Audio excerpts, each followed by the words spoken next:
Uh, Thank you guys for joining. We're with much of the creative team behind Jamie Marx's Dad. I'd like to start. Carter, you're a photographer. Yes. Was it something visual that struck you that said, I need to, when you were reading the book, Yeah. I need to adapt this? You know what? Reading the book, it was very clear from page one. It was like I could see all of these scenes. It was so crystal clear exactly what Gracie's room looked like, what the town looked like. So, and that doesn't always happen, for me when I read something. And so definitely it was visually striking. I mean, he had this amazing book. Oh, that's right. These sketches, like detailed Every single sketches. shot was. It was like this size, just the entire script, Yeah. and every scene, I mean, not every frame, but it showed, a shot of Liv or just the scenery, and it was, you could watch the movie through these pictures, and that I remember when I got up to Liberty to start shooting, you showed me the book, Yeah. and it was beautiful, Was it very helpful? exciting. Yeah, and Carter also, this is not visual, but sent me a CD that said "For Gracie" Of music? of music. Yeah. There was a mix, a mix that I listened to Yeah. thousands and thousands of times as I was adapting it. And one of the songs ended up in the movie. Yeah. It did. Yeah. It's very, very evocative imagery that you have in the film. Was that in the script when you guys read it? Did you get the sense of the visual and the atmosphere, or was it more character stuff that drew you to it? I mean, I personally could picture the tunnel really well because that was such a specific thing and what it represented, and the train tracks too spoke to me a lot. And when I saw the locations, it fit perfectly. But I think also I tend to, like, in writing, because I'm seeing everything, or I'm sort of visualizing things in my head, I don't put as much on the page as some people do, because I already know what it looks like, but then I forget that, like, people that are reading it for the first time don't have all of that. But that's why I do those books of pictures, to sort of act as a companion piece to the script. How much work did you put into then production design and lighting so that when they show up, you're like, I was in my trailer for 10 hours. Oh no, we didn't have. We didn't have trailers. I was standing around told the for 10 hours. in a 15 pass.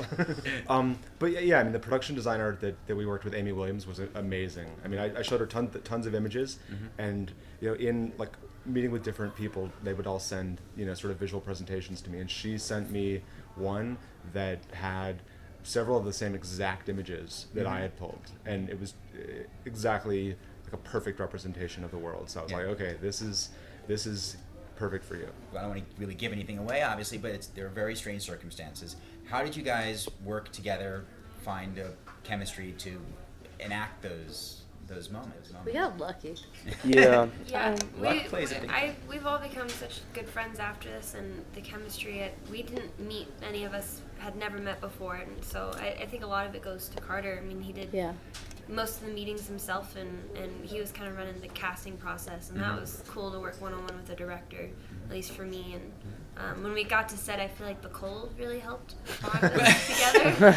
I'm not even joking. It was cold. But So I was gonna say trial by fire, but it's Yeah, trial by ice.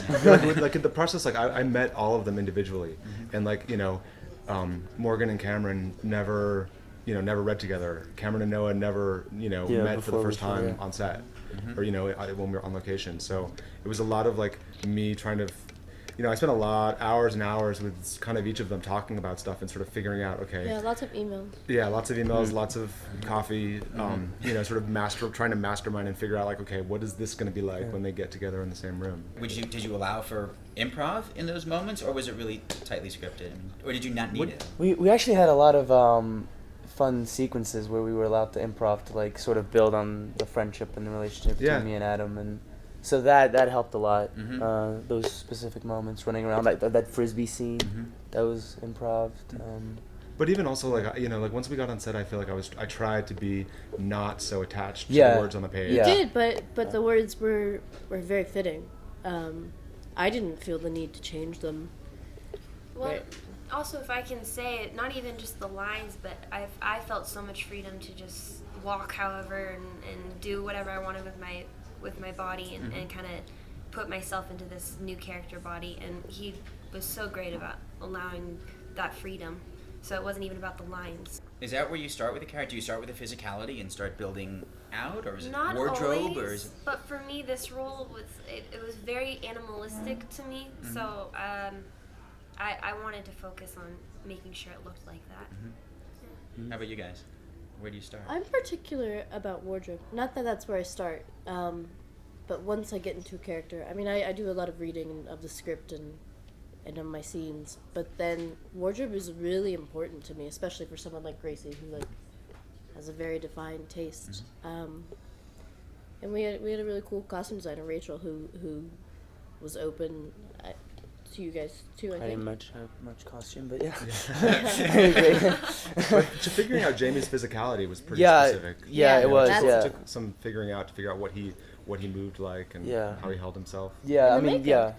yeah, that helped a lot. I mean, we actually talking about like figuring out the lighting and like the look of it all. We actually had 2 full days of like makeup tests and like taking pictures of the full body makeup and seeing what it would look like in certain lights and figuring that out. And yeah. I imagine you were very specific about this. Photographers were Very, very specific. Yes. It looks great though. It definitely added. Yeah, those 2 days Yeah. of tests helped. If we'd only done 1 day Yeah. of tests, we would have been. Then a whole different thing. Yeah, maybe. it would not have been as good.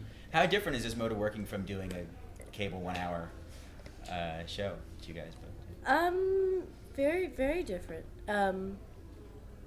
I mean, an indie is a different thing, all on its own, a different animal. Just in that you get to set and it's like, let's make a movie. Right. You're not waiting for someone to kind of order you around. I feel like you're all on a team as opposed to like Part of working something. for. Not that that's exactly what it is. You're not working for your director, but it felt like very hands-on. I feel like you Because get to we were all contribute. stranded at the Days Inn in Yeah. Monticello, like together in Yeah, a exactly. snowstorm. Yeah, like, we were staying at a Days Inn, so that's a little. and we were all there. But it's a really cool experience, and refreshing as an actor.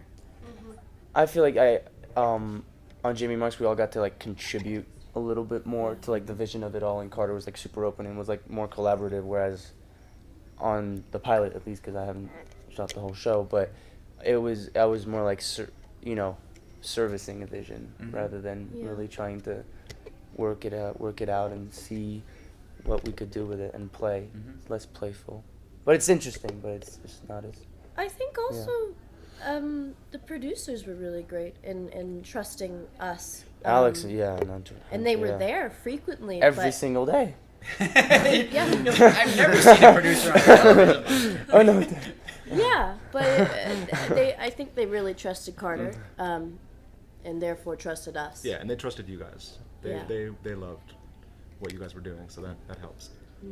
Well, guys, thank you so much for stopping by. Jamie Marks is Dead, premiering at Sundance. Thanks. Thanks Good so luck much with for having everything. us. Thank you. Thank you.